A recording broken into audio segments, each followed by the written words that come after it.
First of all, superstition is a widely held, unjustified belief in supernatural causation leading to certain consequences of action or event, or a practice based on such a belief.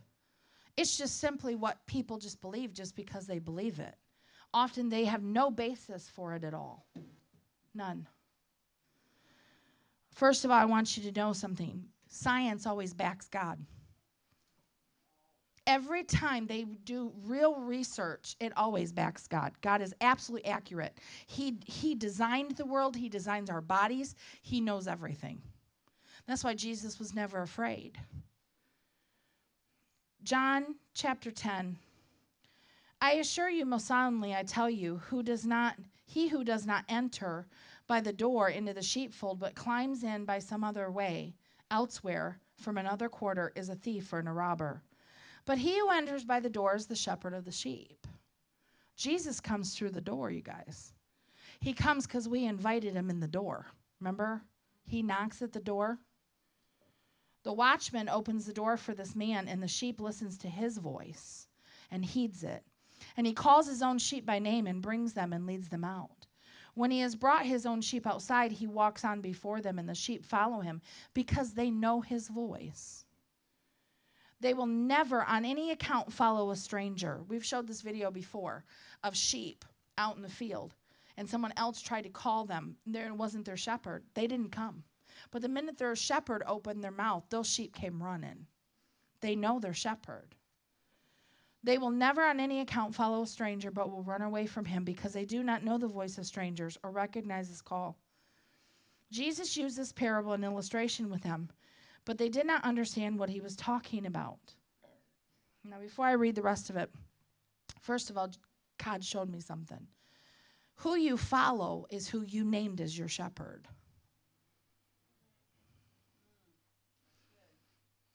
Think about that as we get to this. So Jesus said again, I assure you, solemnly I tell you that I myself am the door for the sheep. And all others who came as such before me, they were thieves and robbers. But the true sheep did not listen to them or obey them. Listen, the true sheep. I know the words, right now the world is using the word sheep as a negative thing. Oh, you're a sheep. You're just following. But whose sheep are you? That's the real question. We're all sheep. Who's your shepherd? That's good. We're all sheep. The problem isn't being a sheep. The problem is being a true sheep of the true shepherd. That's the issue. Who will we really listening to?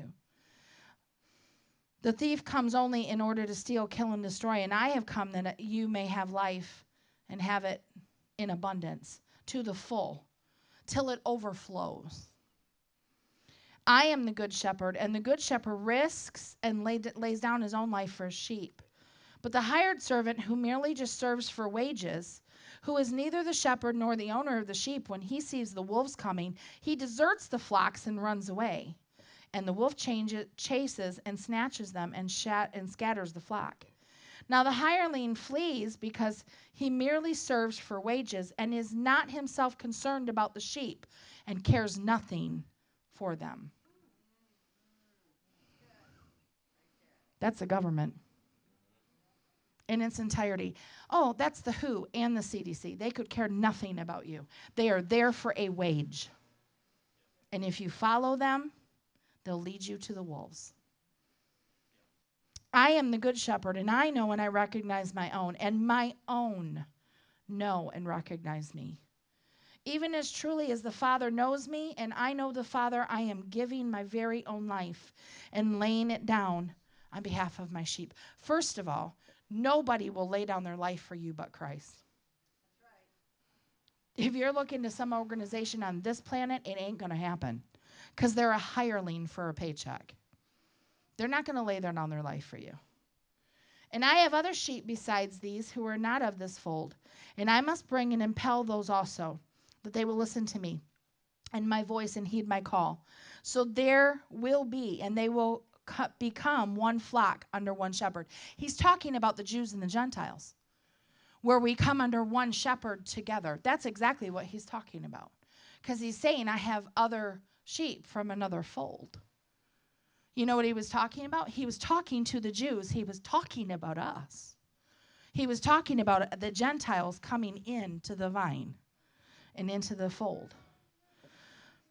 For this reason, the Father loves me, and because I lay down my life to take it back again, no one takes it away from me. On the contrary, I lay it down voluntarily. I put it for myself.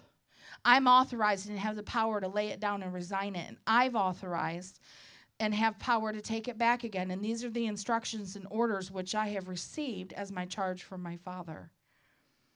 The true sheep follow the true shepherd. And we know the difference. This world is following a lot of, the guy the Pied Piper that let him off the cliff.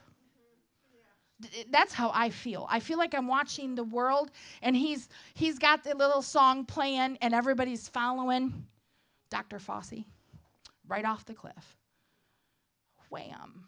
In 2 years, everybody will be sick with something else because they followed him instead of the faith they heard inside. And Jesus said, trust me. Listen to me. Listen to my voice. Hear me. This is not a political thing, you guys. This is about who's your shepherd and who are you listening to. I'm telling you, God has put this in my heart. I cannot raise my kids sick. I'm not going to raise my kids in the superstition of the old. I'm not going to raise them like that. When it has no bearing to faith, it has no bearing to logic or science at all. It's not even the way God made it. I'm not doing it. And that might make me a rebel. Well, then I'm a rebel. I don't really care. But I'm not going to do it. And I'm not going to walk around with the superstition and the fear that the world has. They want to go jump off and follow the Pied Piper. You go right ahead. I'm looking for the true shepherd. And I want to follow him. It's his voice I want to follow.